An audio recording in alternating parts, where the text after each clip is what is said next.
Gerbėmieji, puolimas - geriausia gynyba. Pasiruošti veiksmų planą mums padės Aleksandr Voitkevič, BAFS Agro vyresnysis agronomas, pietryčių regiono koordinatorius. Ir Aleksandrui turiu keletą klausimų.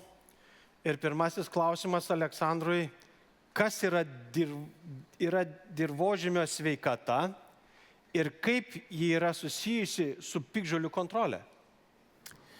Dirvožemio sveikata labai svarbus aspektas ūkininkaujant, todėl kad dirvožemis tai yra pagrindinė priemonė tam, kad ūkininkas gautų gerą derlių. Jeigu žemė derlinga, tai ir derliai būna atitinkamai aukšti.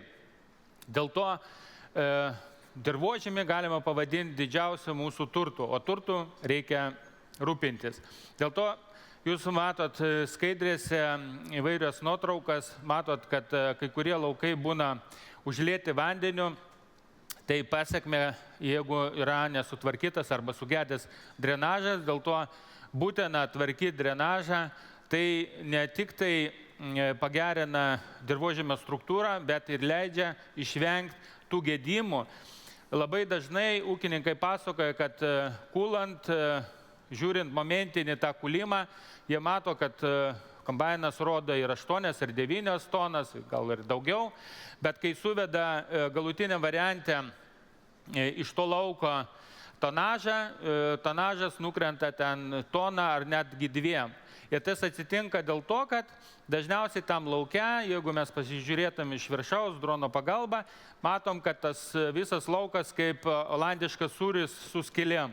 Tie išgedimai, jie mums mažina derlių, bet taipogi jie tampa piktžolių židiniais, todėl kad kultūriniai augalai toj vietoj žūsta arba darosi labai menki ir toj vietoj suvešėję piktžolės mums tampa piktžolių židiniais, kur paskui pasklinda po visą lauką ir taip mes prarandam derlių. Dar vienas svarbus momentas, tai dirvožemio pH, lygiai panašiai situacija.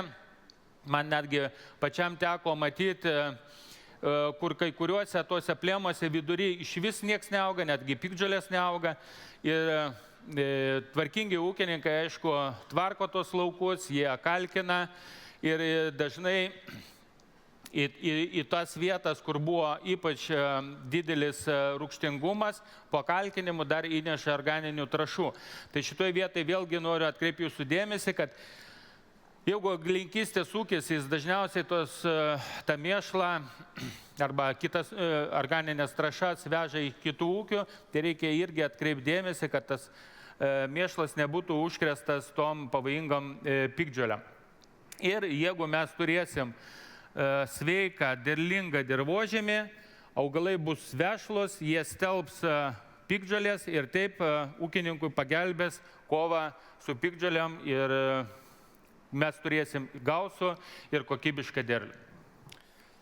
O kitas klausimas, Aleksandrai, būtų: norint efektyviai kontroliuoti piktžolės, ypatingai dirvinę smilguolę, pelinį pašiaušulį, kokius reikėtų taikyti dirvos paruošimo metodus, o kokių atvirkščiai vengti?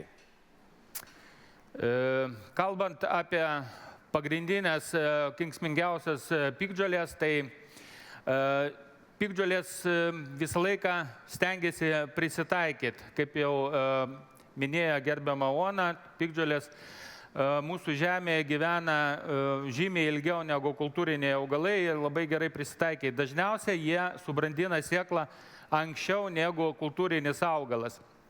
Dėl to po kūlimo, jeigu mes turim labai didelį piktžolitumą, mums vertėtų neskubėti su skutimu arba kitų žemės dirbimo, o leisti tom piktžolėm sudygti ir tada arba mechaniškai sunaikinti seklių skutimų arba glifosatų pagalba sunaikinti tos sudygusios piktžolės. Dar vienas svarbus momentas, tai yra lauko pakraščiai. Kaip ir minėjau, piktžolė subrandina sėklą anksčiau ir labai dažnai tenka matyti, kada iš lauko pakraščio piktžolės palengva migruoja į lauką Ir šitoje vietoje netgi vertėtų galbūt prieš kokį mėnesį iki kulimo apipjauti tą lauką, sumulčiuoti ir piktžolės, ir jeigu jau tos piktžolės įeina į lauką netgi kokį metrą ir to lauką numulčiuoti, šitoje vietoje mes tarsi ir turėtumėm nuostolius, bet ilgalaikę prasme mes turėtumėm pelną, todėl kad mes neleistumėm tom piktžolėm plysti toliau į lauką, neturėsim tų kenksmingų piktžolių pačiam lauke, tas mums leis sutaupyti ant herbicidų, o taipogi mes turėsim gausesnį, kokybiškesnį derlių.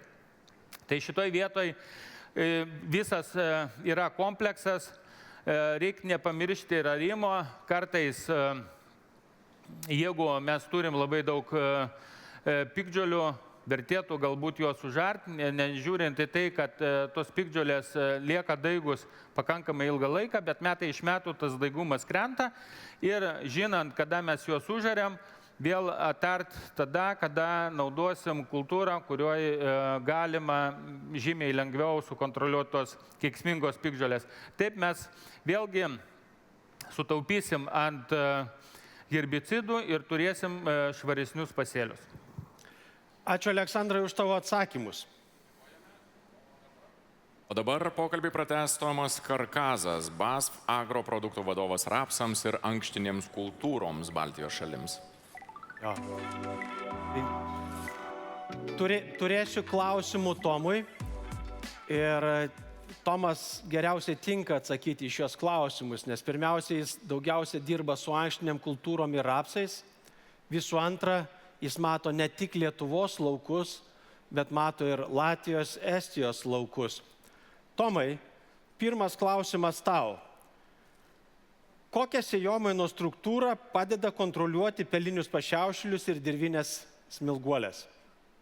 Taip, Sauliau, ačiū už klausimą. Tai kaip ir minėjom, daug darbų reikia atlikti ir viena didžiausių, sakykime, priemonių ir darbų tai yra tinkama sėjomaina, suvaldyti dirviniui smilguoliai ir peliniui pašiaušėliui. Ir kalbant apie ūkius Lietuvoje, jeigu kalbam apie Lietuvą, tai čia vyrauja dviejų tipų ūkių, sakykime, ūkiai, tai yra mišrūs ir augalininkystės ūkiai. Tai mišriuose ūkiuose dėl to, kad jiem reikia pasigavinti daugiau pašarų, dėl to jie augina daugiau natūraliai augalų ir jų sėjomaina yra pakankamai plati. Ir tos problemos plitimas nėra labai taip pastebimas kaip augalininkystės ūkiuose, kur sėjomainos tikrai yra pakankamai siauros ir auginama tik tais iš kelių augalų sudarytose sėjomainuose. Dėl to dažnu atveju augalai netgi yra atsėliuojami.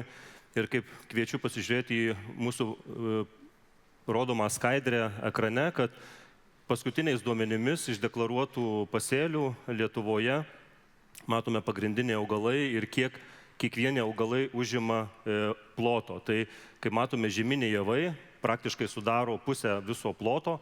Jeigu kalbant apie bendrai javus, netgi 2/3, tai apie 65% viso ploto. Tai matome, koks prisotinimas javais yra Lietuvoje, o kita dalis tenka ankštiniam augalam ir kitiem augalam bei rapsams ir kitom aliejinėm kultūrom.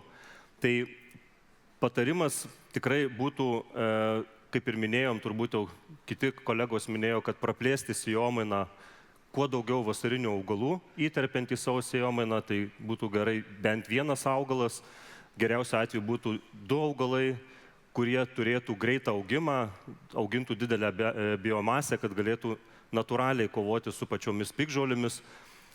Ir taip mažiau reikės naudoti pačių produktų, herbicidų, nes tikrai su sėjomaina pakankamai gerai spręsim šią problemą. Na, o Tomai, naudinga naudoti rapsus ir ankštinės kultūras sėjomainoj. Mes suprantam, kad dažniausiai po žieminių rapsų ar vasarinių rapsų, po ankštinių kultūrų, po to sekantis javai tikrai duoda daug didesnį derlių. Ir kaip juose kontroliuojamas vienaskiltės piktžolės, tokios kaip peliniai pašiaušėliai ir dirvinės smilguolė. Taip, Sauliau, ačiū už klausimą, nes iš esmės žieminiai rapsai ir ankštiniai augalai tikrai plačiai auginami mūsų ūkininkų laukuose ir be jų mes neįsivaizduojam savo sėjomainos ir tikrai teisingas pasirinkimas juos auginti sėjomainoje, nes visų pirma dėl to, kad turime visai kitas veikliasias medžiagas iš kitų cheminių grupių, kurios tikrai puikiai prisideda prie pelinio pašiaušėlio ir dirvinės smilguolės naikinimo sėjomainoje, nes tiesiog veiklios medžiagos skiriasi nuo javuose registruotų produktų. Kitas dalykas, didėjanti svarba yra naudoti dirvinio tipo herbicidus tiek ankštinėse kultūrose, augaluose, tiek žieminiuose rapsuose, nes ne tik kontroliuojam dviskiltės probleminės piktžolės, kaip daržiniai žliūgiai ar vienmetė miglė, iš vienskilčių taip pat įskaičiuojant piktžolė, bet taip pat ir prisideda prie tikrai geros kontrolės pelinio pašiaušėlio ir dirvinės smilguolės. Todėl, kaip ir ekrane matote, mes siūlome technologijoje naudoti dirvinius, jums turbūt ir gerai pažįstamus, Butizan Avant arba Butizan Star.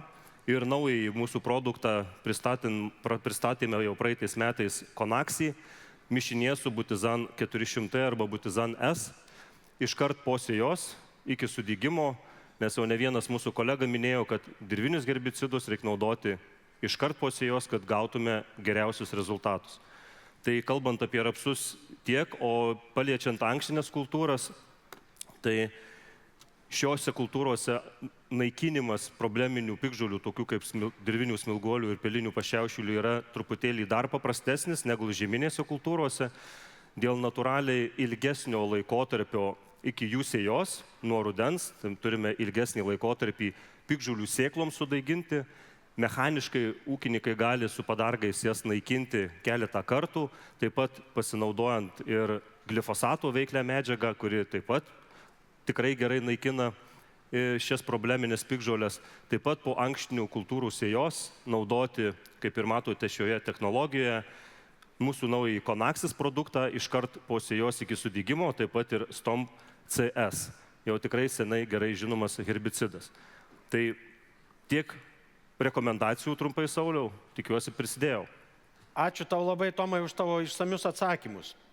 Na, o dabar pakviesiu pagrįžti Aleksandrą, nes Aleksandrui turiu 2 klausimus. Ir pirmasis klausimas atrodytų labai paprastas, bet tuo pačiu metu ir platus. Aleksandrai, koks agronominis sprendimas gali padėti efektyviai kontroliuoti būtent pelinį pašiaušėlį? Kaip jau jūs girdėjot iš anksčiau kalbėjusių mano kolegų, tai tikrai tam, kad suvaldyti pelinį pašiaušėlį, mums reikia kuo daugiau sunaikinti tų besidygstančių sėklų, tam, kad mes turėtumėm kuo mažesnį spaudimą kuo mažesnė populiacija, to lengviau jinai valdoma.